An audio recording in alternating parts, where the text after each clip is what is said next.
Good day everyone. My name is Pengyeow Loh. I'm currently pursuing Ph.D. in Pharmaceutical Sciences at Taylor University, Malaysia.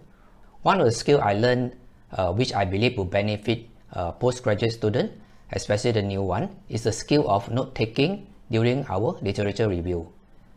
LibSubQ or Library Research Sub-Question.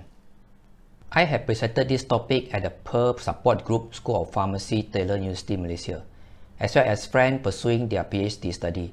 And the feedback was positive, and many have told me that they wish they have learned it earlier. Therefore, I decided to make a video presentation for those who face challenges in doing their literary review.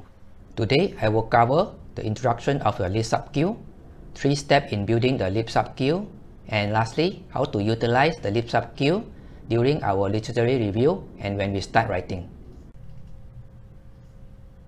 There are a few challenges in literature review faced by most new postgraduates. First is the reading, when we need to read probably 100 or more papers, even though only 60 or 70 is likely to be cited in your paper.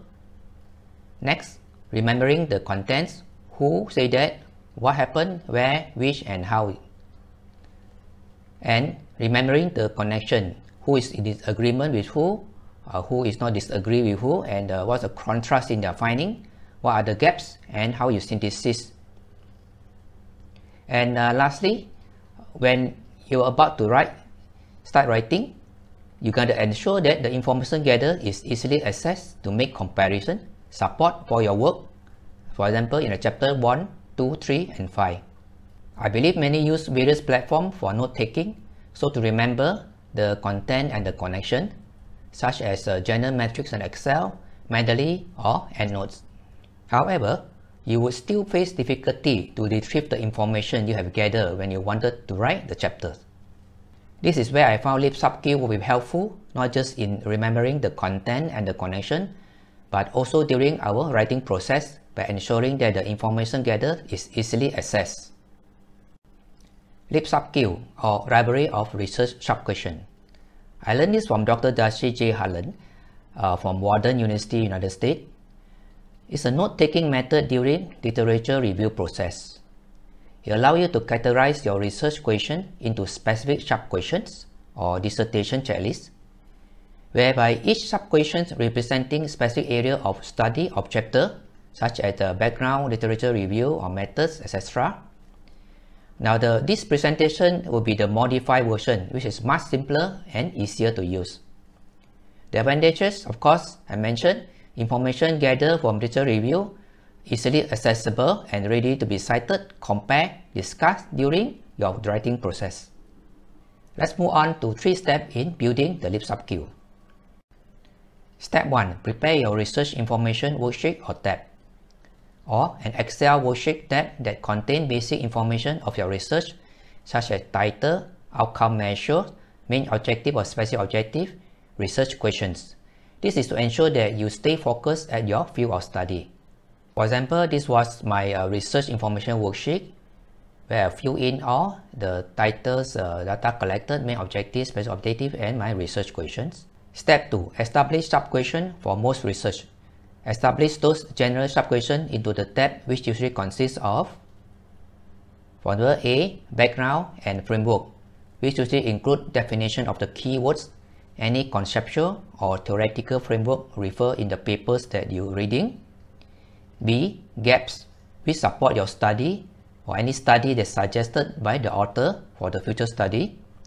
C, significant, what are the benefits, who cares of the thing that you're studying, so what. D, research method and data analysis used by the study, and others which would be relevant to your specific study when needed. Step 3. Organize sub-questions in specific tab.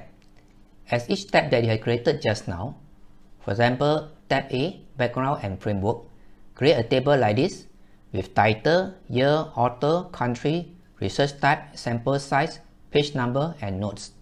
Note is where you place the useful content from the paper you read.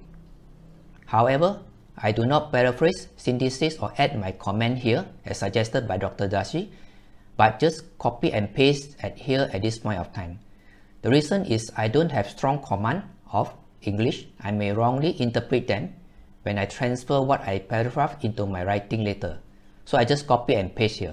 For example, if you read something relevant to the background and framework of your work from other papers, you will first copy and paste the needed information to here.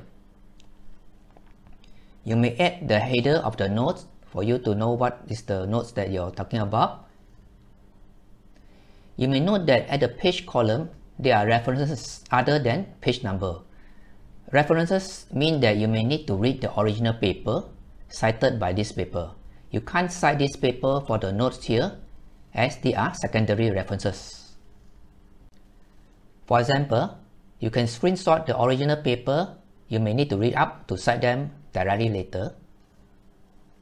Some useful results from paper were also presented in tables or figures rather than text. So you can screenshot and copy and paste for your reference later when writing our paper, especially in chapter 1, 2, and 5. Continue the step 3 in building the LibSubQ by organizing other sub-questions into next specific tab, like B, gaps, C, significant, and etc. When you do your note-taking during literature review, you will tend to pay more attention to those sub-questions you establish which have been answered by the paper you read. So copy and paste the point to the notes according to their sub-question, categorized in specific tab. For example, tab A, background and framework, tab B, gap, C, significant, and so on. You may find you need to change, add, or delete this tab of the sub-question in the process of your literature review. For example, you may find that you need to add tab on limitation of a study from the paper you read. Lastly, how do you utilize the LibSubQ when you start writing? Each tab you created actually represents each sub-Q or dissertation checklist. Therefore, you know which tab of note you need to refer when you write the relevant chapter. For example, for chapter 1, 2, 3, and 5, you can just refer to the relevant tab for information you gather. Let's say you want to write about gaps at the chapter 1, so you turn to tab B, gaps. During your writing process, you start to synthesize, compare among papers at chapter 1 and 2, and also compare your findings with other papers in chapter 5. Thus, in this way, information or note taken are readily and easily accessible when you are writing on certain area of study. In summary, LibSubQ method assists you not just in remembering the content and connection, but also ensure that the information gathered is easily accessed to make comparison, support for your work during writing of chapter 1, 2, 3, and 5. With that, I hope you'll find my sharing useful for your research work. Thank you, and I wish you all the best in your research journey.